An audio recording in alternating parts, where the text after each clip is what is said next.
Queremos tu presencia, Jesús.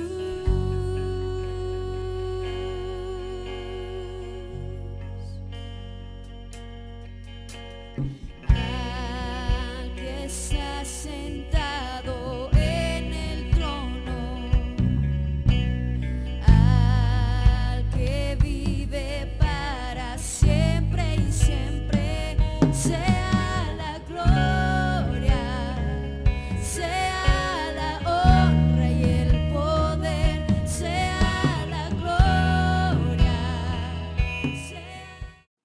¿Cómo se sintió en recibir un saludo? Muy bien, ¿verdad?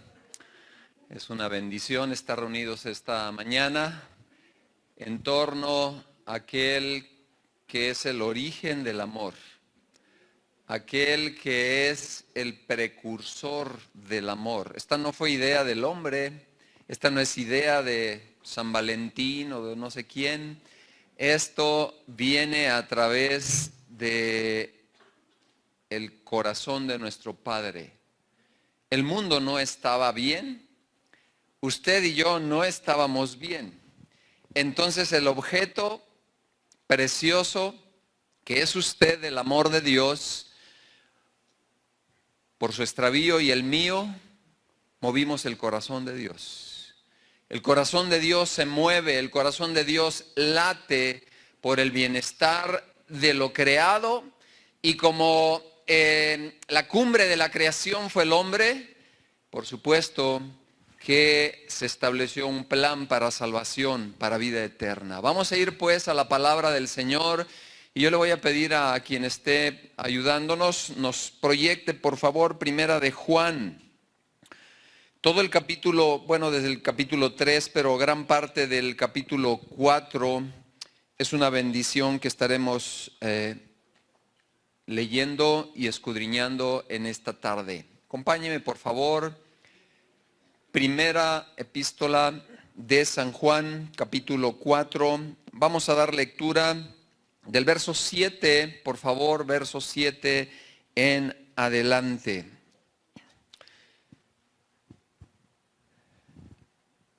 Bien, dice la palabra de Dios: amados, amémonos unos a otros, porque el amor es de Dios. Y todo aquel, Primera de Juan capítulo 4, por favor. Dice: y todo aquel que ama es nacido de Dios y conoce a Dios. Verso 8.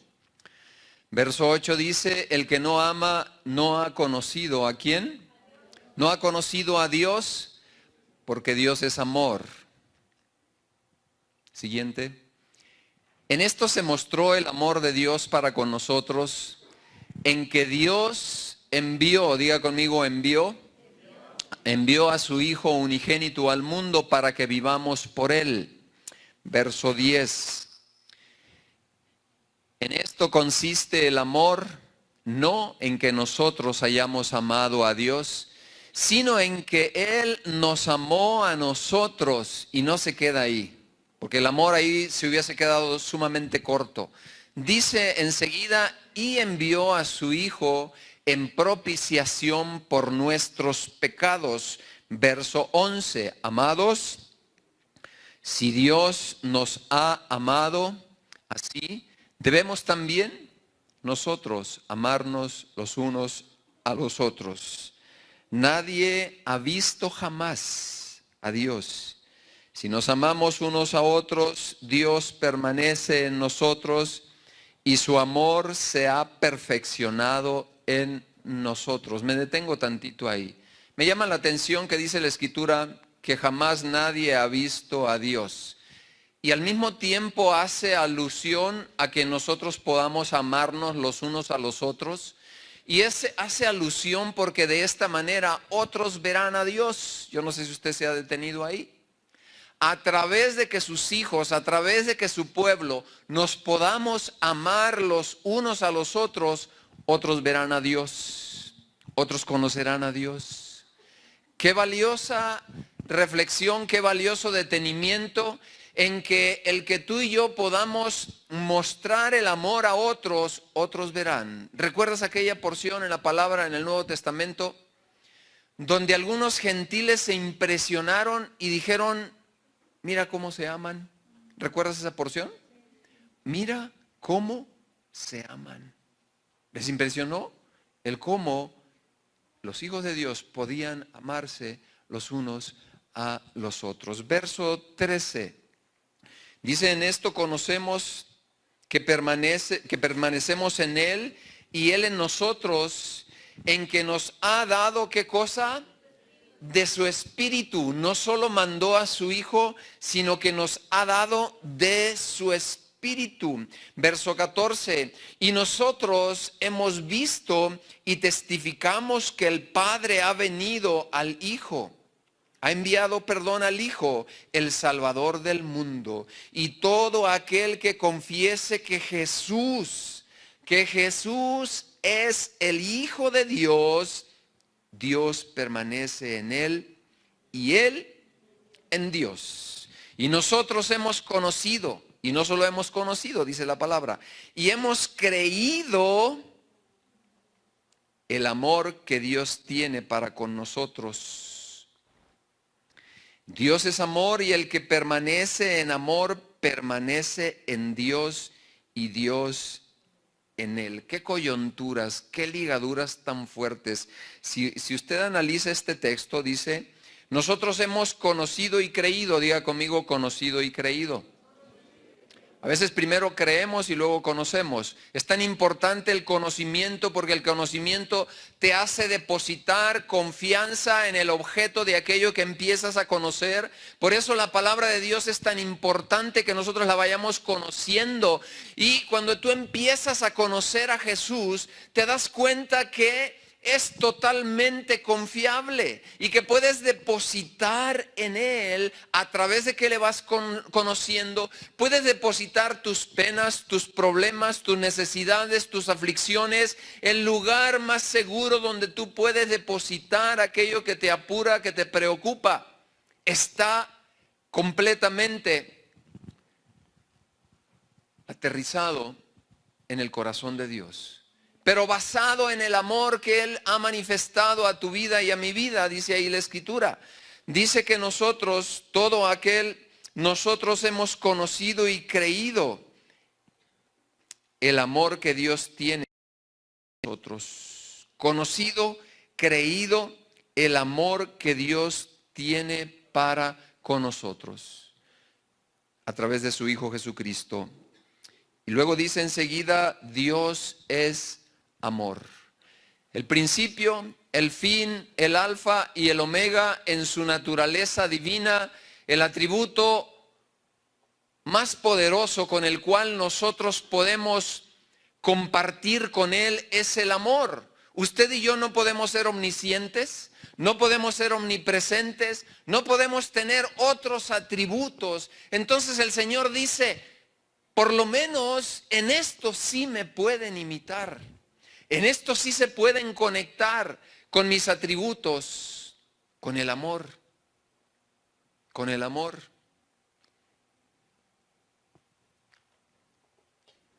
¿Qué sensibilidades se mueven en tu corazón y en el mío cuando escuchas la frase te amo de alguien que verdaderamente te ama? Cuando escuchas la frase te quiero, ¿por qué conmueve tanto fibras tan especiales? Fibras tan especiales que un día el Señor colocó en tu corazón y en el mío, porque nosotros somos seres humanos necesitados de conocer un amor inamovible, un amor inconmovible, un amor comprometido al 100% con nuestra vida, con nuestro corazón, que no lo encontramos sobre la faz de la tierra muchas veces. Por eso, el amor de Dios, que es inconmovible, que no se mueve, sino que permanece para siempre, se compromete a amarte incondicionalmente, a amarnos incondicionalmente. Así que nosotros experimentamos algo muy especial, sumamente especial. Uno de los vínculos que tenemos con la vida preterrenal, escúcheme bien, antes de llegar a esta tierra, tiene que ver con lo mucho que Dios te amó. ¿Y por qué le digo esto? Porque la palabra lo expresa abiertamente con algunos personajes bíblicos. A Jeremías le dice, antes de que nacieras, ¿qué le dice? Ya te conocía y te envié como profeta a las naciones. ¿Amaba Dios antes a Jeremías antes de que naciera? Seguramente que sí. Usted y yo, aunque después de que hemos nacido un velo se ha corrido para tener una noción clara de nuestra existencia preterrenal, usted y yo fuimos objeto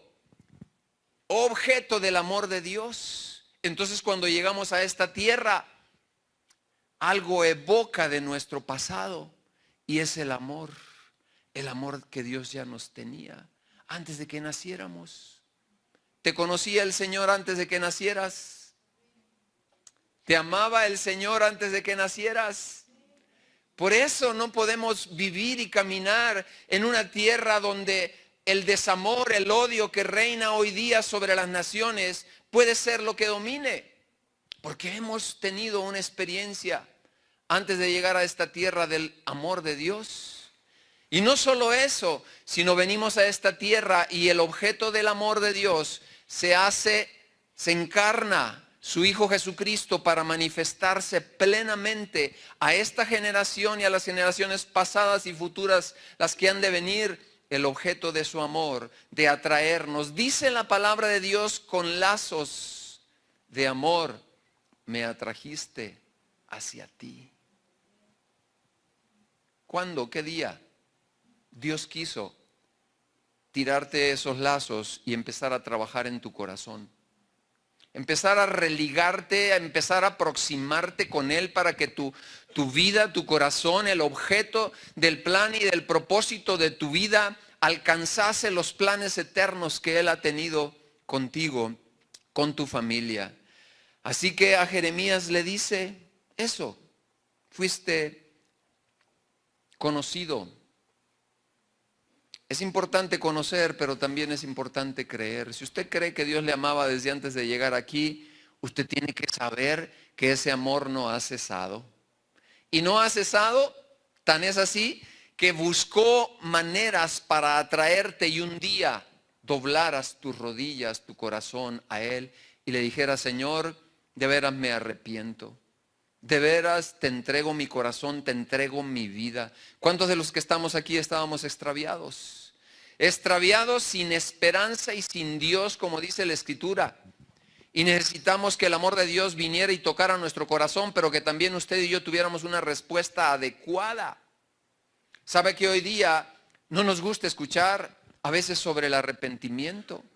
No nos gusta saber que usted y yo estábamos extraviados y todavía hay territorio por conquistar en la vida espiritual del hombre, en el alma, más bien en el alma hay territorio por conquistar. Y ahí nosotros tenemos que ser enseñados por Dios. Así que hoy se celebra en muchos lugares el Día del Amor. Y vamos a ir a Primera de Juan 4:7, que es el primer texto. Mire lo que dice la Escritura. Dice, amados, si me lo proyectan por favor, amados, amémonos unos a otros, porque el amor es de Dios y todo el que ama, ¿qué dice? Le van a suceder dos cosas. Todo el que ama a Dios dice que es nacido de Dios y ¿qué otra cosa? Conoce a Dios.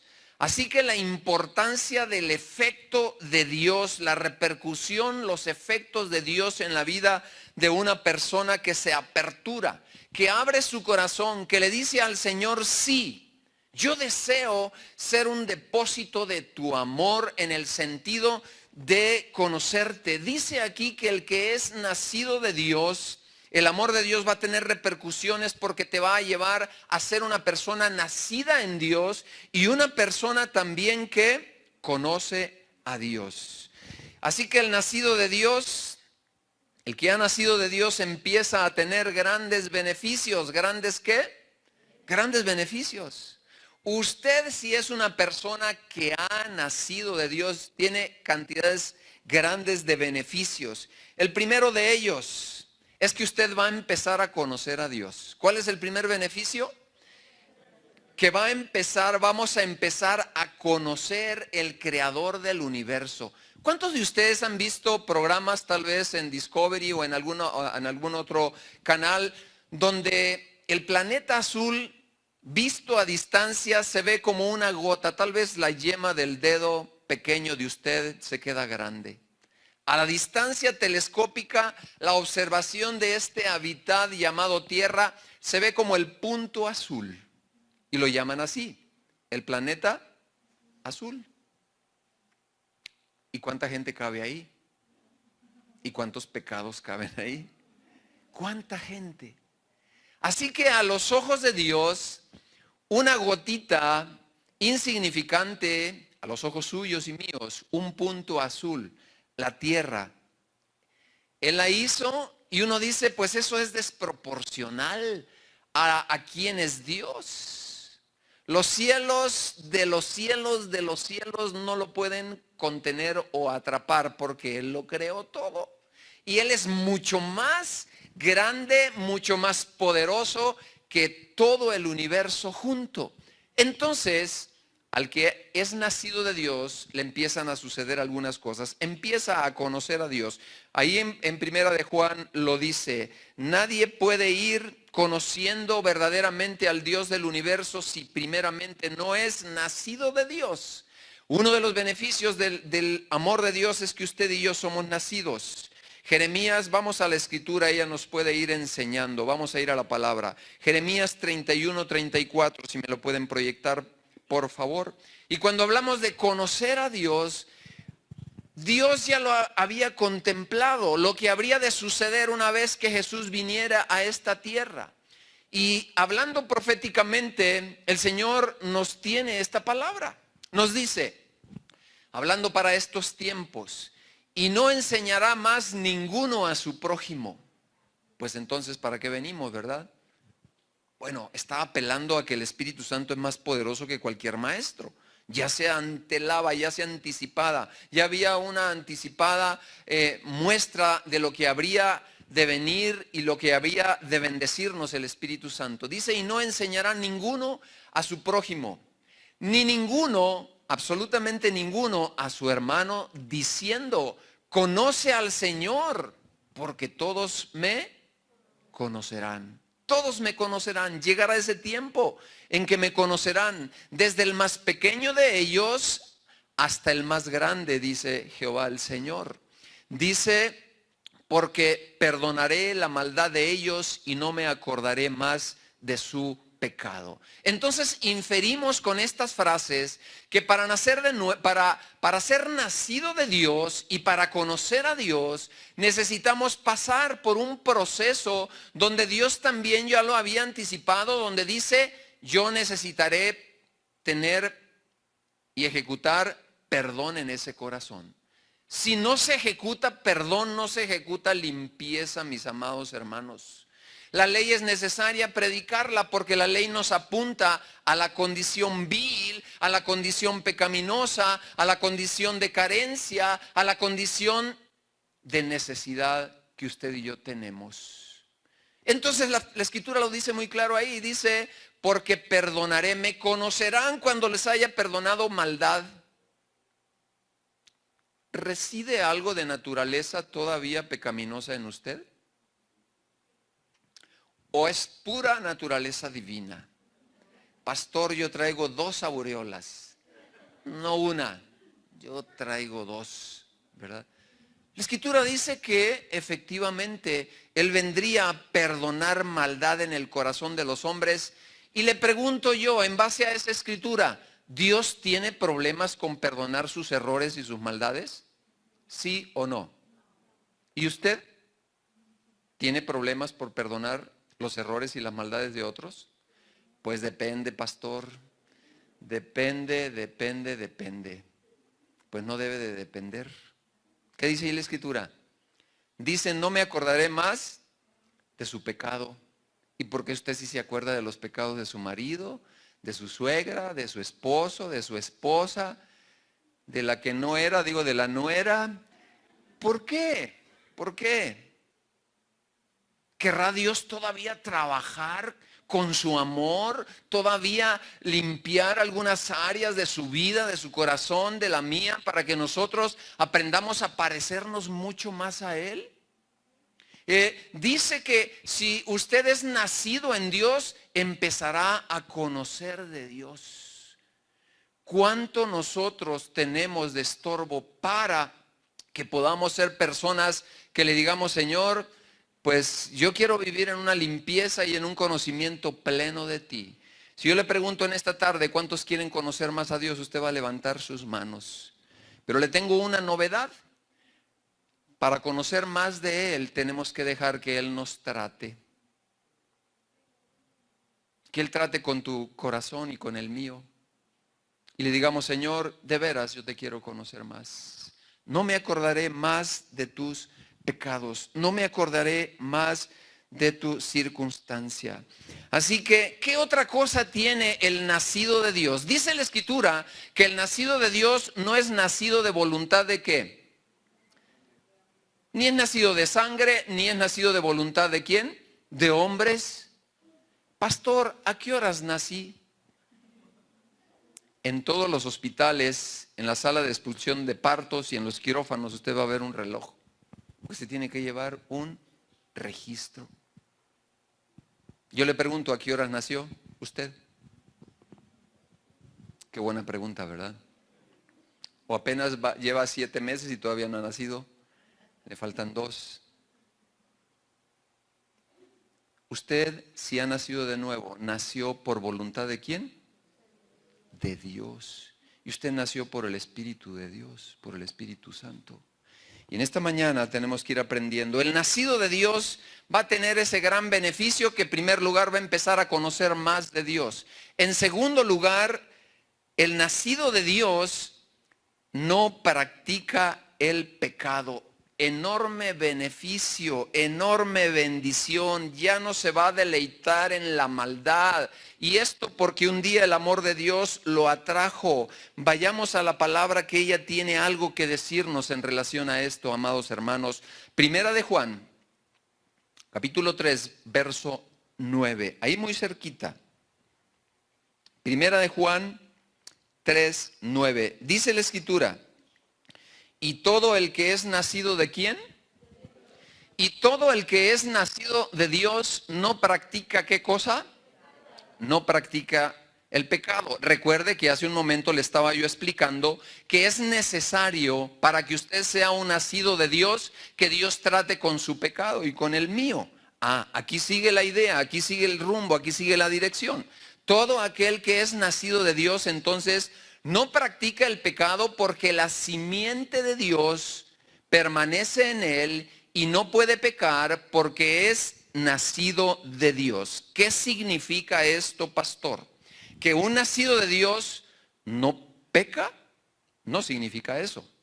Significa que su parte naturaleza, la naturaleza santa que ha sido implantada dentro de él, no puede pecar, porque esa implantación, esa parte implantada le corresponde a Dios. Usted no puede pecar con su parte santa que Dios colocó. Con esa naturaleza divina usted no puede pecar. Pero entonces sí va a pecar con la parte carnal que todavía hay. Por eso mucho creyente legalista dice: a ver, yo no entiendo la Biblia, porque dice que el nacido de nuevo no peca. Y pastor, si yo soy honesto, peco mucho, y a veces todos los días. El creyente honesto dice eso. ¿Cuántos creyentes honestos hay aquí? No vinieron, se quedaron. Entonces usted y yo necesitamos entender que hay una naturaleza que se le ha injertado dentro de usted, y con esa naturaleza usted no puede pecar. Con esa naturaleza divina, y es responsabilidad de usted y mía el que esa naturaleza vaya ¿qué? Creciendo. Pero todavía hay una naturaleza pecaminosa dentro de usted, y si usted la alimenta mucho más, con esa sí va a poder pecar. Entonces no se confunda, la palabra de Dios es verdad. Es verdad, y usted y yo tenemos que considerar de esto. Así que muchas veces no hemos llegado al estándar donde en su vida y en la mía en relación a la tentación, en relación a los conflictos, no hemos todavía sometido a la vida carnal.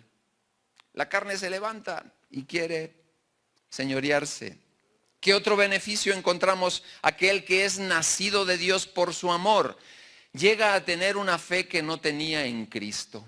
Llega a tener una fe inquebrantable en el Cordero de Dios. Llega a tener tanta, pero tanta confianza que su guía, su faro, su brújula empieza a ser la palabra de Dios, empieza a ser Jesucristo. Que nos enseñe la palabra. Vamos de nuevo, por favor, ahí en Primera de Juan 5, adelantito.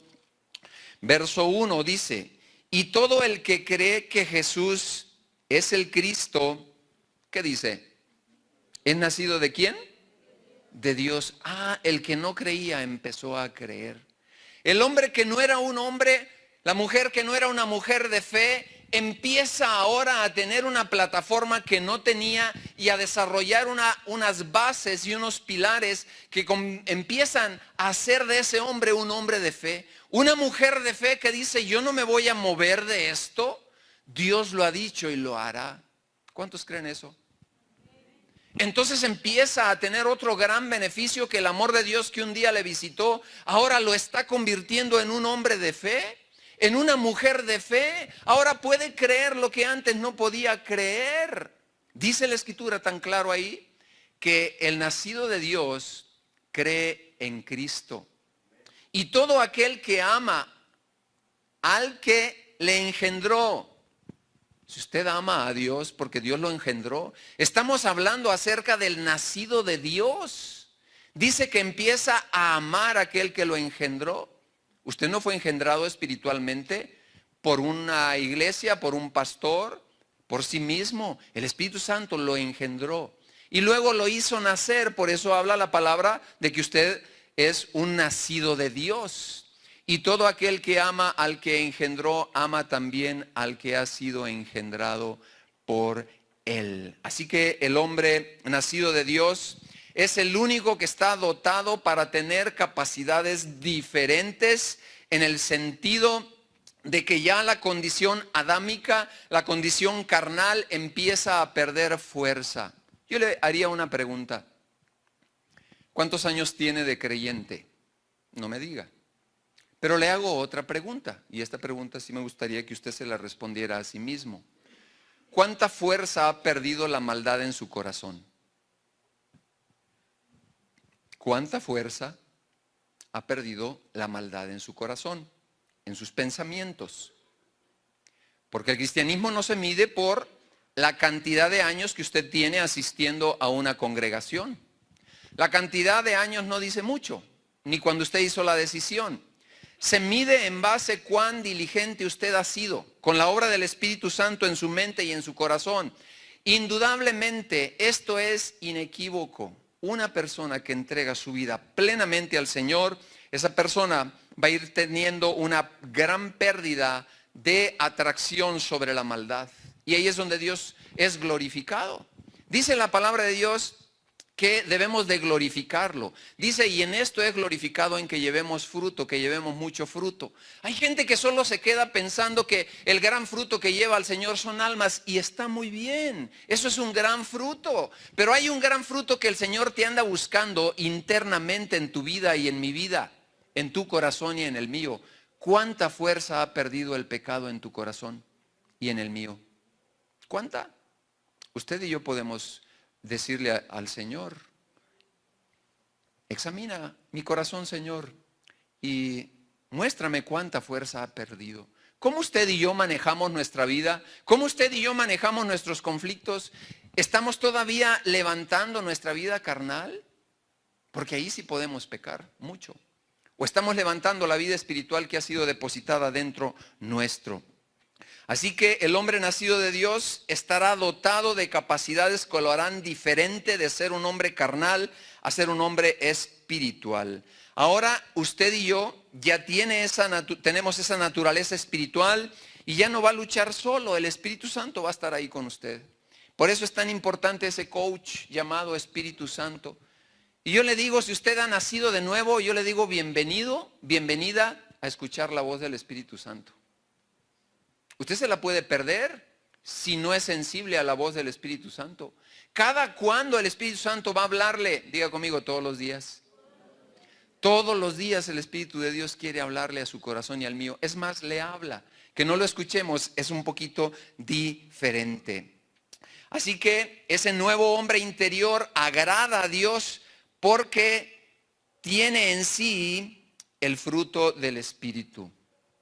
Y hoy le voy a traer, tal vez, a ensanchar un poquito algo de los frutos del Espíritu Santo. Quiero decirle que el Espíritu Santo, hay un agregado que Él quiere traerte en esta tarde. Tal vez usted diga, yo ya me sé todos los frutos del Espíritu Santo. Lo voy a llevar a través de la palabra de Dios a que conozca algo que tal vez ha ignorado. En Efesios 5:9. Es un texto muy corto, Efesios 5:9. Ahí vienen 3 frutos, uno de ellos usted ya lo conoce, otros 2 tal vez nunca los he escuchado.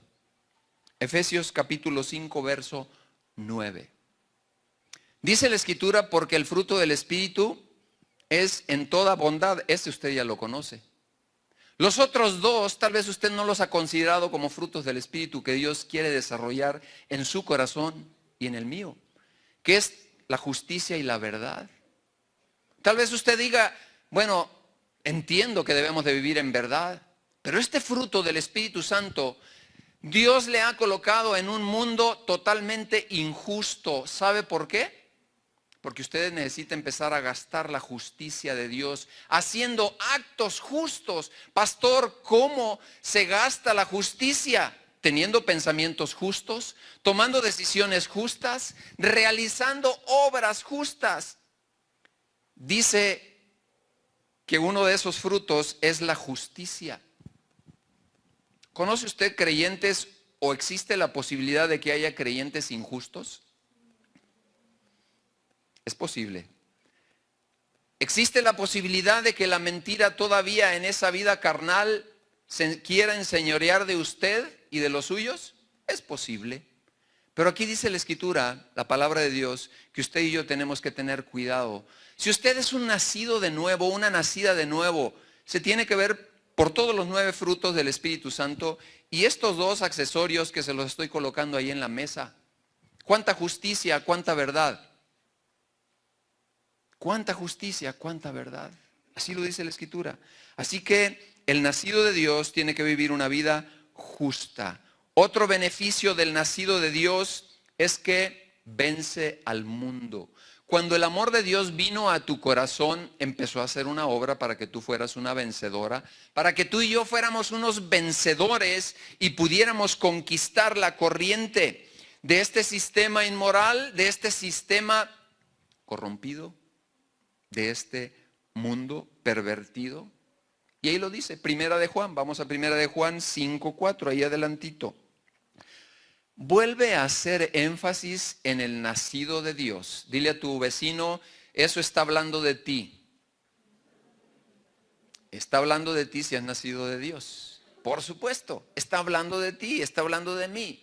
Dice, porque todo lo que es nacido de Dios vence, ¿qué cosa? Vence al mundo. Y esta es la victoria que ha vencido al mundo. ¿Qué cosa? Nuestra fe. Es a través de nuestra fe que nosotros vamos a avanzar. Es a través de... Por eso es tan importante cómo Dios nos ha querido ir llevando. Primero conocemos a Dios. Empieza la transformación porque empiezas a conocer más de Él. Y una vez que empiezas a conocer más de Él, se empieza a gestar un hombre interior, una mujer interior que tiene que ver con la fe. ¿Con qué cosa? Con la fe. La fe va a ser una herramienta con la cual tú vas a salir a pelear en contra de la corriente de un mundo que te va a querer arrastrar, que te va a querer afectar, que te va a querer dañar. Dice Primera de Juan 5:4, porque todo lo que es nacido de Dios vence al mundo. Y adelantito dice, y esta es la victoria que ha vencido al mundo, ¿nuestra qué? Nuestra fe. Entonces, un creyente que ha sido objeto del amor de Dios, tiene ya herramientas graduales que el Señor está ahí colocando. Así que todo esto viene La fe viene por el oír la palabra de Dios. Por eso es tan importante que nosotros de aquí nos llevemos palabra. Nos llevemos la palabra de Dios que va a traer alimento para que tu fe crezca. Que tu fe crezca. Primera de Juan 4:8. Te lo voy a parafrasear un poquito. Ahí está. Primera de Juan 4:8. Parafraseando a mi entender, yo diría que el que no ama no ha conocido. Es un completo y absoluto ignorante de Dios. No ha despertado en él el amor de Dios ni el amor al prójimo. Ahí en el 4:8, literal lo dice, el que no ama no ha conocido a Dios porque Dios es amor. Entonces podemos decir que una persona que tiene problemas en el sentido del amor y que no ha experimentado el amor hacia Dios ni hacia el prójimo, tiene un grave problema. ¿Cuál es este? No ha conocido de Dios. Puede saber algo de Dios. Y usted se puede conformar con saber algo de Dios, ¿sí o no? Pero el plan de Dios es que no solo sepa, sino que usted pueda tener la vivencia. ¿La qué? La vivencia. Así que el cristiano es una persona que debe de buscar la experiencia personal con Él. Ahora, ¿cómo se manifestó su amor al hombre? En primera de Juan, ya del verso 9 al 10, aquí está la manifestación mayor. Lo leemos, por favor. Primera de Juan 4, 9 y 10. Dice la escritura de esta manera. En esto se mostró el amor de Dios para con nosotros, en que Dios envió a su Hijo unigénito al mundo para que vivamos por Él. Y subráyele, vivamos por Él, porque a veces ignoramos esa frasecita. A ver, pastor, ¿cómo está eso? Sí, ahora hay un nuevo plan para el estilo y la forma y la calidad de vida de usted y mía. Tenemos que aprender a vivir por medio de Jesús, a través de Él. La palabra dice que nuestra vida está escondida, ¿dónde? En Cristo, en Dios. Entonces, ¿cómo le hago para aprender a vivir a través de Jesús? Porque aquí dice muy claramente que fue enviado su Hijo para que nosotros aprendamos ¿a qué? A vivir por Él, a través de Él. Jesús es la imagen más clara, visible de Dios. Él es la imagen, Él es el representante, Él es el espejo del Dios eterno que hizo el universo. Entonces nosotros tenemos que empezar a someternos a la obra del Espíritu Santo para que Jesús pueda ir creciendo en carácter en nuestra vida. Muchas ocasiones no nos gusta escuchar predicaciones que tienen que ver con el carácter de Dios. Pero el carácter de Dios es tan necesario que crezca en nosotros. Eso nos dará crecimiento y madurez. Diga conmigo, crecimiento y madurez. En medicina se checa mucho dos parámetros cuando un bebé nace. Y es el crecimiento, la talla, y también la madurez.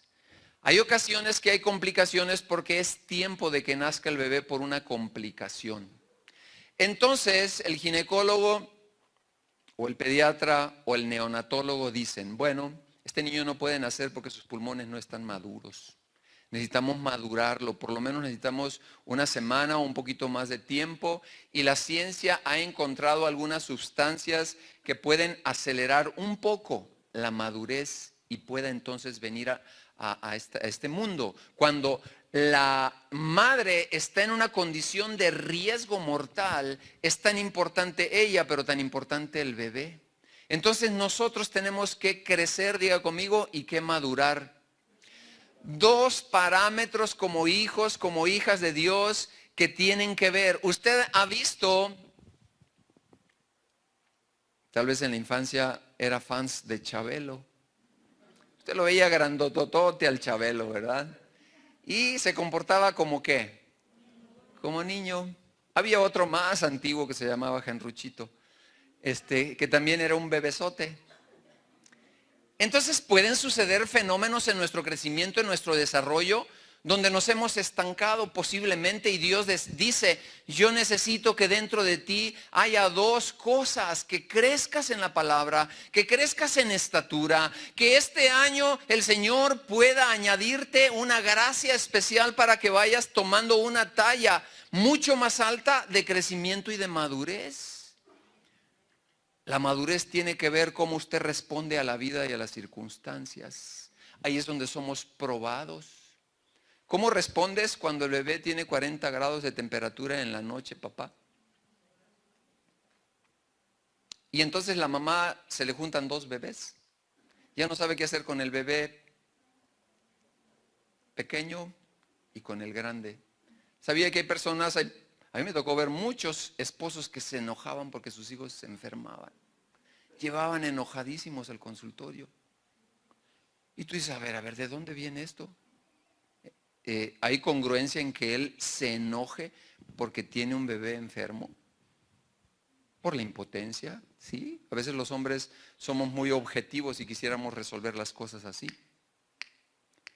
Habrá ocasiones en tu crecimiento y en el mío en que Dios no esté esperando que tú te enojes. Él estará esperando que tú y yo tengamos una actitud congruente. Su amor ha sido derramado en nosotros para que nosotros crezcamos y maduremos. ¿Cómo se manifestó de esa manera? ¿Cuál es la importancia del amor de Dios aparte de estas cosas? Es que nos va a capacitar. Diga conmigo, nos capacita. ¿No los escuché otra vez?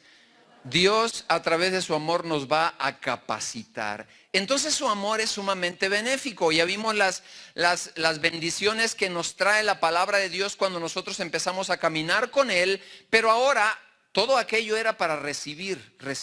Vencemos el pecado, hay una mayor gracia para que nosotros podamos crecer y conocer más a Dios. Pero el Señor no se ha quedado ni quiere quedarse en ese punto con tu vida y con la mía.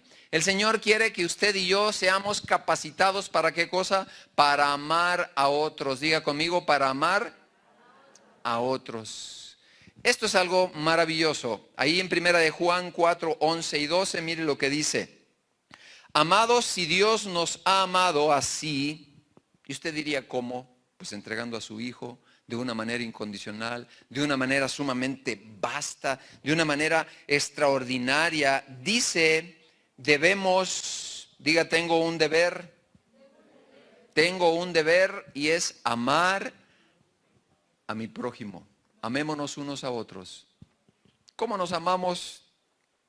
Bueno, hay muchas maneras, pero Dios quiere capacitar tu corazón y el mío para que aprendamos a amar a otros. ¿Cuánta necesidad tienen los que viven en tu casa de tu amor? ¿Mucha o poca? Bueno, yo te pregunto, ¿cuánta necesidad tendrías tú? También tenemos necesidad de ser amados, El amor es una medicina que nadie, absolutamente nadie, puede evadirlo como una gran necesidad. Es una de las necesidades básicas, fundamentales en la vida, el amor. Dios nos ha entregado de su amor, lo ha derramado en nosotros para que nosotros también le amemos a Él. Quiero concluir con algo. Yo te diría en esta tarde, ¿cómo usted y yo tenemos que responder al amor de Dios? Le doy unos segundos para que usted reflexione. Si estuviera en un examen por Jesucristo, Él está aquí al frente, ¿verdad? Y le dijera, bueno, te voy a hacer este examen. ¿Cómo consideras que debes de responder a mi amor? ¿Ya tienes alguna idea? ¿Cómo? ¿De qué manera? Amor con amor se paga, aunque no nos paguen bien. Yo sé que aquí hay algunas posibles vidas donde usted me diría, pastor, a mí no me pagaron bien, me quedaron a deber. ¿Cuántos de aquí, no en amor, pero en dinero, a cuántos de ustedes les deben algo? Levántame la mano. Wow. Voy a orar que les paguen, El Señor dice que así como Él nos ha amado y nos ama incondicionalmente, Él no está esperando que tú lo ames. Pero yo te pregunto, sinceramente, de verdad, ¿cuánto Dios te perdonó? Dice la Escritura que el que se le perdona mucho, ¿qué efecto genera eso? Eso genera un efecto que aquel que le han perdonado mucho estará dispuesto a ¿qué cosa? A amar poquito, a amar mucho. Si tú enumeraras los pecados que has tenido desde que naciste y cuántos te perdonó el Señor, pues yo creo que sería una lista un poquito larga.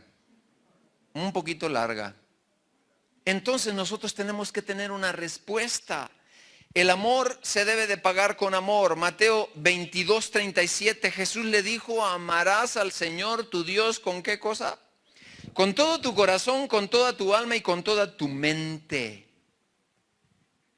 Pero aquí en este texto, en esta carta de primera de Juan, y la Escritura dice que nosotros le amamos porque Él nos amó primero. ¿Quién tomó la iniciativa para buscarnos? Dios.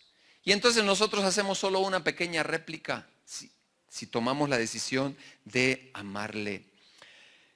Si Cristo se ofreció a nosotros, amados hermanos, escúcheme bien, no mirando nuestra indignidad a pesar de estar perdidos, a pesar de no merecer, Él derramó su sangre para que su vida y la mía alcanzaran el beneficio que era imposible, diga conmigo imposible.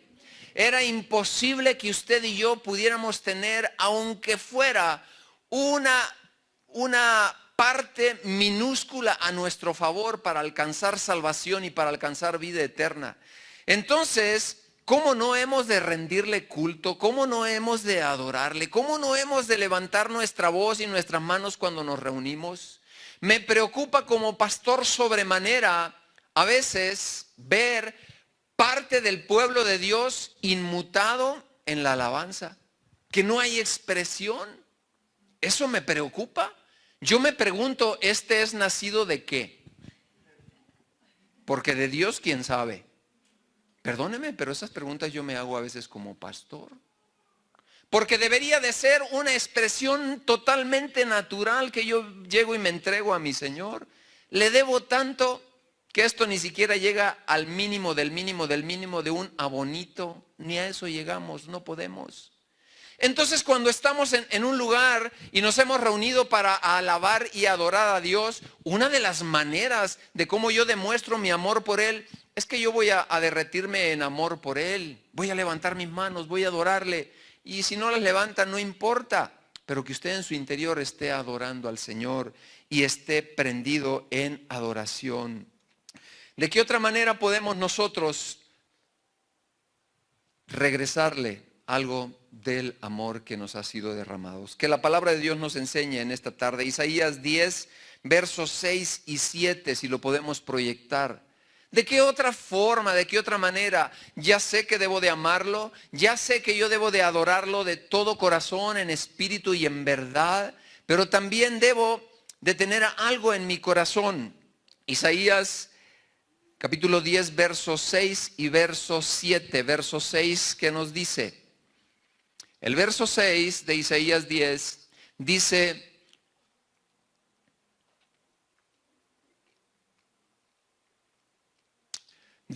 le demandaré contra una nación pérfida y sobre el pueblo de mi ira le enviaré para que quite despojos y arrebate presa y lo ponga para ser hollado como lodo de las calles. Verso 7. Aunque él no lo pensará así, ni su corazón lo imaginará de esta manera, sino que su pensamiento será desarraigar y cortar naciones, no pocas. Creo que no es eso el texto. Isaías, perdóneme, creo que es Jeremías. Bueno, es un texto que habla acerca del temor a Dios. En otras palabras, usted y yo en gratitud de la salvación, en un regresarle algo a Dios, hay un texto que habla que dice: ¿cómo no te he de temer? ¿Cómo no te temerán? Y esto es un salmo. ¿Cómo no te temerán a ti, oh Señor? Como respuesta al amor de Dios, iglesia amada, usted y yo tenemos que aprender a tener un temor obediente, un respeto por su palabra, un compromiso de decirle, Señor, de veras, yo quiero caminar en una obediencia diaria, en decisiones grandes, en decisiones pequeñas, yo te quiero consultar. Tener temor de Dios no es tener miedo de Él, sino tener una reverencia y una obediencia a Él. Vamos al Salmo 111 y con esto terminamos. Salmo 111. El Salmo 111 habla de otra manera que nosotros debemos de tener. Y esto tiene que ver con alabarle, no solo adorarle. Le alabamos por sus obras magníficas que Él ha hecho. Otra manera de responder al amor de Dios es esta.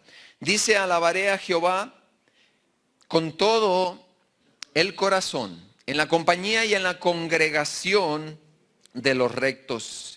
Grandes son las obras de Jehová, buscadas de todos los que quieren, los que las quieren. Gloria y hermosura es su obra, y su justicia permanece para siempre. Has hecho memorables sus maravillas, ciertamente misericordioso es Jehová. Ha dado alimento a los que le temen, para siempre se acordará de su pacto. Hasta ahí. Ha dado alimento a los que le temen. El primer alimento era lo que usted y yo necesitábamos. Ese Salvador, ese Cordero de Dios que vino a darnos la oportunidad de conocerlo, de tener temor de Él, de considerarnos nacidos de Dios, nacidos por Él, por su Espíritu Santo. Usted y yo no hemos sido engendrados. Y esto es muy valioso. No hemos sido engendrados por el hombre, por una religión tampoco. El Dios creador del cielo, de la tierra. Al que está sentado